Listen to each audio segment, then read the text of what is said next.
Ce chapitre sur les espaces productifs se propose de découvrir les différents secteurs d'activité qui font de la France la 5e puissance économique mondiale.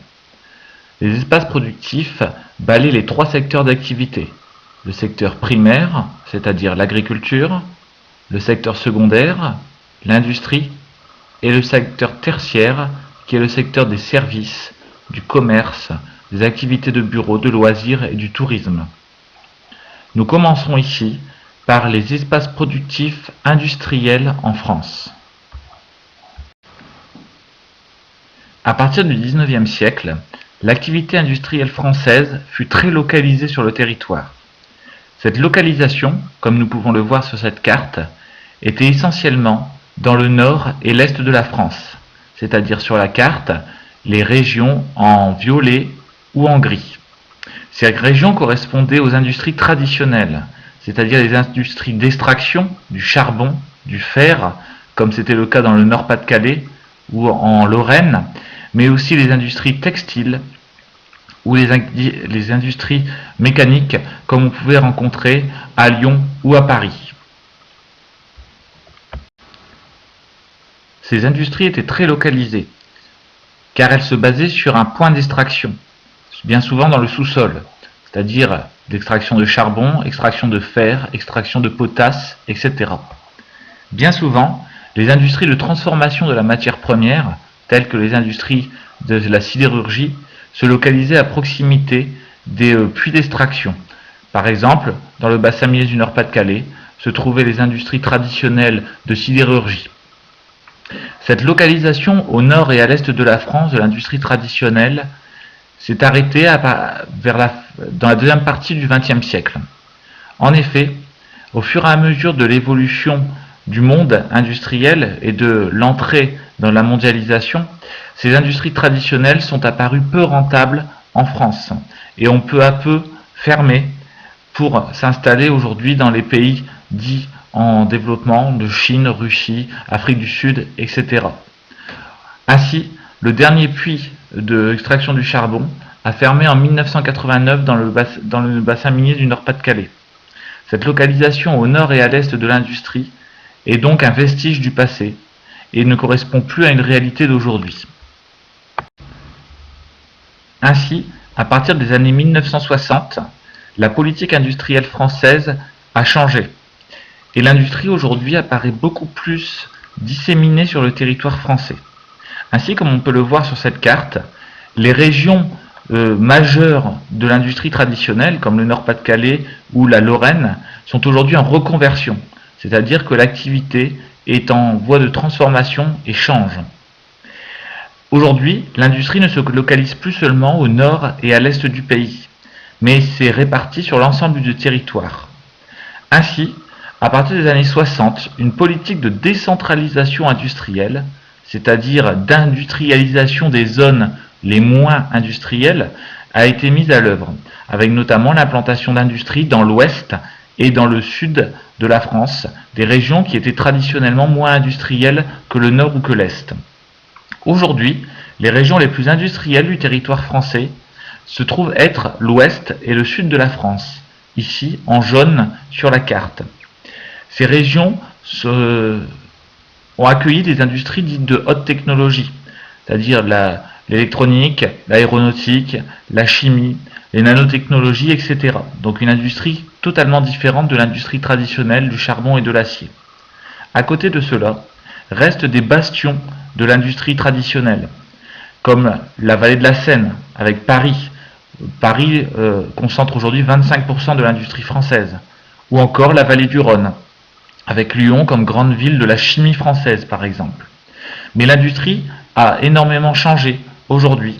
Nous ne sommes plus sur une industrie traditionnelle d'extraction, mais sur une industrie basée sur les hautes technologies et la mise en valeur de nouvelles productions comme l'électronique, l'informatique, l'aéronautique, etc.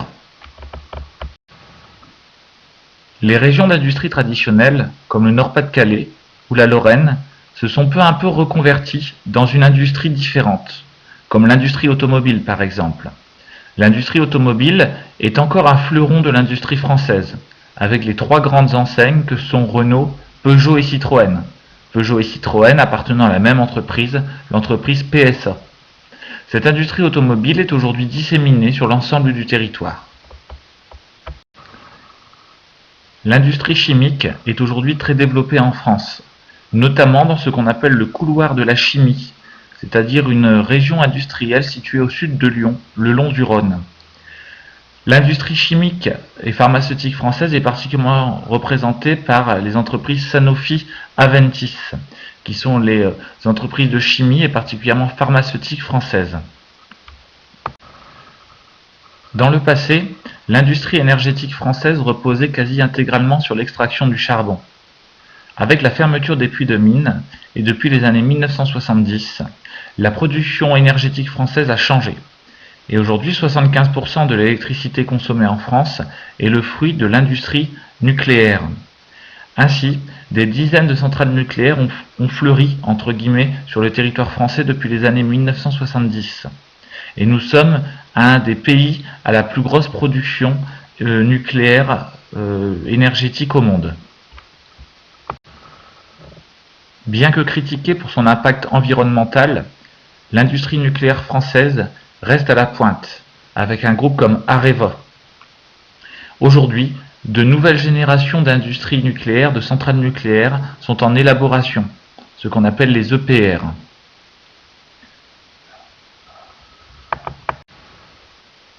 Mais aujourd'hui, l'industrie a changé. Bien loin des cheminées d'usines et des grands entrepôts à perte de vue, l'industrie s'est transformée. Et aujourd'hui, un espace industriel moderne ressemble plutôt à ce que vous pouvez voir sur cette photographie. Ce qu'on appelle un technopole, c'est-à-dire une industrie basée sur la haute technologie. Des centres de haute technologie ont ainsi fleuri sur tout le territoire français.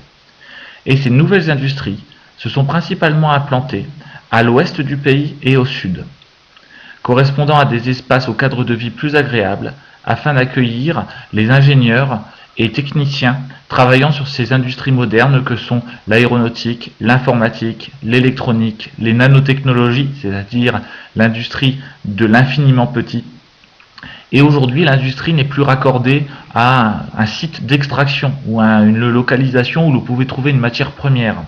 Aujourd'hui, ces nouveaux espaces industriels se localisent ainsi principalement à l'ouest et au sud. C'est ce qu'on appelle l'effet Sunbelt. Sunbelt, en anglais, signifie la ceinture du soleil. Ces industries se localisent en effet dans les espaces, au cadre de vie et au climat les plus agréables pour ces techniciens et ingénieurs aux hauts revenus qui vont ainsi préférer s'implanter dans les espaces au cadre de vie le plus agréable. Ainsi, certaines villes se sont spécialisées dans des activités d'industrie nouvelle et de haute technologie.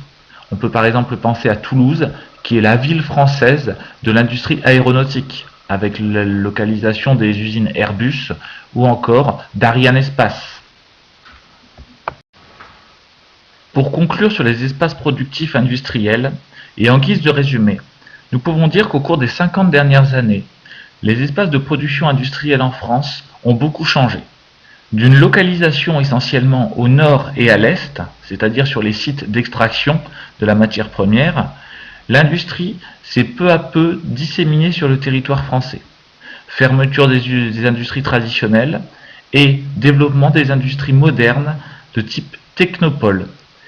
Ces nouvelles industries de haute technologie se sont localisées essentiellement à l'ouest et au sud du pays, dans des technopoles comme celle de Toulouse, de Nice, qu'on appelle Sophia Antipolis, mais des technopoles sont aussi apparus dans d'autres parties du territoire. À Paris, par exemple, au sud de Paris, on parle de la technopole de Saclay, ou alors, près de Lille, à Villeneuve d'Ascq. Néanmoins, malgré ces transformations de la localisation de l'industrie, les industries restent concentrées sur les grandes villes. Les deux grandes villes industrielles du pays sont Paris, qui concentre 15% de l'activité industrielle globale du pays, mais aussi sur Lyon, avec une spécialisation vers l'industrie chimique.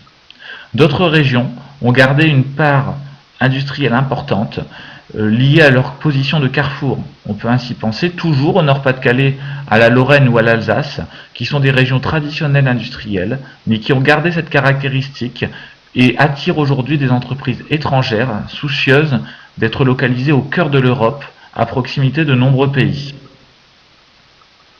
Ainsi, L'industrie française s'est fortement transformée au cours des 50 dernières années. Et elle est aujourd'hui toujours en transformation et toujours en adaptation à un monde qui change dans le phénomène de la mondialisation d'aujourd'hui. Dans ce grand 2, intéressons-nous aux espaces productifs agricoles français, c'est-à-dire aux régions agricoles françaises. L'agriculture française est aujourd'hui particulièrement performante. Elle est ainsi la 3e agriculture européenne. L'agriculture française est particulièrement moderne et s'est adaptée à un monde qui a changé. La productivité a augmenté et aujourd'hui, cette agriculture n'est plus une agriculture traditionnelle, mais une agriculture raccordée à l'industrie qui a permis de voir émerger de grands groupes d'industries agroalimentaires. C'est-à-dire qu'aujourd'hui, l'agriculture est fortement raccordée à la commercialisation de produits. Ainsi, en France, de grandes entreprises ont travaillé dans la transformation du produit agricole en vue de sa commercialisation. C'est ce qu'on appelle l'industrie agroalimentaire. Malgré sa petite taille, à l'échelle du monde, la France a une agriculture particulièrement performante et qui est renommée à travers le monde entier, basée principalement sur l'élaboration de produits de luxe tels que le vin, les alcools ou autres productions qui ont fait la renommée internationale de la France. Plus généralement, on peut observer sur cette carte aujourd'hui la localisation des grandes productions agricoles. Ainsi, nous pouvons observer des régions d'élevage. L'Ouest, en général, la Bretagne, la Normandie, l'Est et les régions montagneuses comme le Massif central, les Alpes ou les Pyrénées sont consacrées à l'élevage. L'agriculture céréalière, les plantes industrielles et oléagineuses, c'est-à-dire donc le blé, le maïs, la betterave, toutes les productions qui vont servir à fabriquer de l'huile, vont se localiser principalement dans le bassin parisien, autour de l'Île-de-France, et donc un bassin parisien en jaune sur cette carte qui s'étend jusqu'au sud de la Loire et jusqu'au Nord-Pas-de-Calais au nord. À côté de cela, nous pouvons observer les grandes régions de vignobles que sont la vallée de la Loire, la Bourgogne, le Bordelais bien sûr, l'Alsace ou encore aujourd'hui une région de vignobles qui est en train de devenir une région d'excellence et de qualité, le Languedoc-Roussillon. Ainsi, le pays est entièrement exploité au niveau agricole, dans des productions de qualité, modernes. Nous allons pouvoir voir ça par la suite. L'agriculture occupe plus de 50% de la superficie du territoire français. Les productions sont variées et performantes. La viande, le sucre, avec la culture de la betterave, le vin, les fruits et légumes, et également les céréales. Les céréales ont beaucoup progressé depuis les années 70. La production française a augmenté en effet de 40% grâce à la mécanisation de la production, à la recherche agricole, à l'utilisation d'engrais et de pesticides qui ont permis d'augmenter les rendements. Les plaines céréalières du bassin parisien sont les plus performantes de notre territoire. Ce sont des plaines de vastes champs, on appelle cela de l'open field, c'est-à-dire des champs ouverts, des champs à perte de vue, sur lesquels sont produites des variétés performantes et avec des rendements importants qui permettent à la France d'être le premier pays en production de céréales en Europe. Mais l'agriculture, c'est aussi l'élevage. L'élevage est réparti sur l'ensemble du territoire français, mais certaines régions ont des spécialités. Ainsi, l'élevage breton s'est spécialisé dans l'élevage de porcs, l'élevage porcin. C'est un élevage intensif, c'est-à-dire qui vise à avoir de gros rendements. Les porcs sont engraissés pour être abattus très jeunes et ainsi avoir une productivité importante. On appelle cet élevage l'élevage hors sol. Et cet élevage est caractérisé par cette forte concentration dans des hangars des animaux qui sont engraissés donc avant d'être abattus. On est très loin ici de l'élevage en plein air, de l'élevage naturel qui peut constituer une spécialité dans d'autres régions. La France est renommée mondialement pour ses vignobles, pour sa production de vin. Ainsi, si la France n'est pas le premier pays en production de vin en quantité, il l'est en termes de rentabilité. C'est-à-dire que les vins français sont renommés et se vendent ainsi très cher à travers le monde entier. Les vignobles les plus célèbres sont les vignobles du Bordelais, les vignobles de Champagne, les vignobles de Bourgogne et d'Alsace, mais on trouve également les Bourgognes de la vallée de la Loire, de la vallée du Rhône ou du Languedoc-Roussillon aujourd'hui. La viticulture est ainsi un fleuron de l'agriculture française, un symbole de la France à travers le monde, avec la production des grands vins de Bordeaux, du champagne, du cognac ou de l'armagnac. Bref, toutes ces spécialités font de la France le pays du vin à travers le monde. Cela n'est pas qu'une anecdote, cela est très rentable au niveau international pour la France et l'activité viticole est une activité de pointe pour l'agriculture française. L'agriculture française s'est ainsi beaucoup transformée au cours des 50 dernières années. Elle s'est modernisée, spécialisée, a bénéficié des apports de la politique agricole commune, qu'on surnomme la PAC, qui est la politique européenne en faveur de l'agriculture et qui a pour but d'assurer des rendements suffisants pour nourrir la population européenne, mais aussi d'assurer aux agriculteurs des revenus stables et qui ne dépendent plus uniquement des rendements des cultures, du climat, etc. Cette politique agricole commune offre des subventions à la France et les agriculteurs ont bénéficié de ces subventions depuis une quarantaine d'années pour se moderniser, pour s'équiper et pour travailler sur les rendements de l'agriculture. L'agriculture aujourd'hui emploie beaucoup moins de personnes qu'auparavant. Aujourd'hui, à peine 1,5% de la population travaille dans l'agriculture. Mais cela ne signifie pas pour autant que l'agriculture est en chute. En effet, l'agriculture s'est simplement mécanisée et il y a eu besoin de moins de personnes pour travailler parce que la mécanisation a remplacé les hommes dans les champs. L'agriculture française s'est aujourd'hui en partie industrialisée, c'est-à-dire que les productions sont intensives, on tente de produire le plus possible à la manière industrielle et de grands groupes industriels, qu'on appelle les groupes agroalimentaires, se sont emparés de l'agriculture. Ainsi, la France possède le numéro 1 mondial de la transformation de produits agricoles, qui est le groupe Danone. Cette industrie agroalimentaire est aussi représentée par le groupe Lactalis. Donc vous pouvez voir ici sur l'image l'ensemble des marques courantes qu'on peut retrouver dans tout supermarché qui est possédée par cette entreprise. Ainsi, ici, il s'agit d'une entreprise, Lactalis, qui travaille à partir de la matière première qu'est le lait et le transforme ensuite en toute une série de produits et de marques dérivées. On peut aussi ainsi parler du groupe Bongrain comme autre représentant de l'industrie agroalimentaire française, avec ici, et bien de la même manière que pour Lactalis, l'ensemble des marques ou quelques marques possédées par cette entreprise. Enfin, pour continuer dans cette industrie agroalimentaire, pouvons-nous parler du groupe Bonduelle, fabricant notamment de conserves de légumes. Ainsi donc, l'industrie agroalimentaire a transformé l'agriculture. L'agriculture n'est plus seulement une agriculture qui va alimenter les rayons fruits et légumes des supermarchés ou bien les marchés des villes et des villages, mais aussi cette matière première qui va être cultivée, va être transformée dans des usines par ces grandes entreprises de l'industrie agroalimentaire. Aujourd'hui, agriculture et industrie, c'est-à-dire secteur primaire et secteur secondaire, sont intimement liés. Et la France, dans ce domaine, est particulièrement performante avec ses grands groupes de renommée internationale.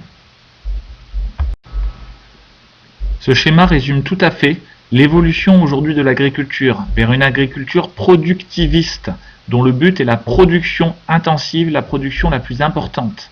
Ainsi, au sommet de ce schéma, trouve-t-on l'importation de produits à l'agriculture intensive. Ainsi, aujourd'hui, pour produire plus dans le domaine de la production agricole, utilise-t-on des pesticides, des engrais, des produits phytosanitaires qui vont permettre de produire davantage. Pour l'alimentation des animaux, pour l'élevage, nous faisons venir du soja, du maïs, du blé, des produits transformés comme les farines animales, etc. pour permettre de engraisser et de faire grandir plus vite ces animaux. L'agriculteur ou l'éleveur sont liés par contrat avec des entreprises industrielles qui vont permettre une production plus intensive. Tout en bas de ce schéma, eh bien, on retrouve les conséquences de cette agriculture aujourd'hui industrielle et intensive, productiviste, avec des exportations importantes, une production plus importante, une industrie agroalimentaire qui transforme les produits agricoles, mais à côté de ça, eh bien, des nuisances au niveau de l'environnement, l'utilisation de pesticides, d'engrais, d'alimentation animale intensive, en tout cas, eh bien, aboutit à des pollutions par les engrais, les nitrates, par les déjections animales comme le lisier de porc, etc. Pour terminer, évoquons les espaces tertiaires en France.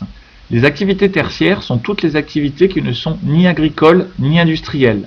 On va donc retrouver parmi celles-ci les activités de services, alors services gratuits ou services payants, c'est-à-dire que par exemple, vous sollicitez un avocat est un service qui va être payant. Vous, en France, vous allez à l'hôpital, c'est un service public, un service qui va être en partie gratuit. L'école est un service public gratuit. Donc, on va retrouver dans ces activités tertiaires les services, le commerce, les activités de bureau, de banque, d'assurance, de manière générale. Aujourd'hui, presque 80% des Français travaillent dans ces activités tertiaires, qui sont donc majoritaires, qui emploient bien plus que l'activité agricole ou l'activité industrielle. Les activités tertiaires sont avant tout des activités urbaines. Plus l'agglomération, plus la ville est de taille importante, plus on trouvera des activités tertiaires en nombre important. Aujourd'hui, les 2/3 des richesses qui sont produites en France viennent du secteur tertiaire. Ce secteur tertiaire est donc largement dominant. 76% de la population active, c'est-à-dire des Français qui travaillent dans cette activité tertiaire. Les services sont donc surtout concentrés en ville, parce que plus une ville est grande, plus elle offrira des services rares et spécialisés. Les plus petites villes proposent des services de proximité, de plus petite taille, supermarchés, boulangeries, collèges, lycées, etc. Alors que les métropoles vont proposer des hôpitaux, des médecins spécialistes, des universités, etc. Des grandes banques, des sièges sociaux, des directions d'entreprise, etc. Alors, les activités tertiaires se localisent, en tout cas les activités tertiaires de pointe, se localisent dans des quartiers d'affaires que l'on retrouve dans les grandes métropoles. On peut par exemple retrouver un quartier d'affaires très représentatif qui est le quartier de la Défense à Paris, qui va concentrer les sièges sociaux, c'est-à-dire les directions de grandes entreprises comme Total, de grandes banques comme la Société Générale, etc. Ce quartier des affaires un peu à l'américaine avec ses buildings se trouve à l'ouest de Paris.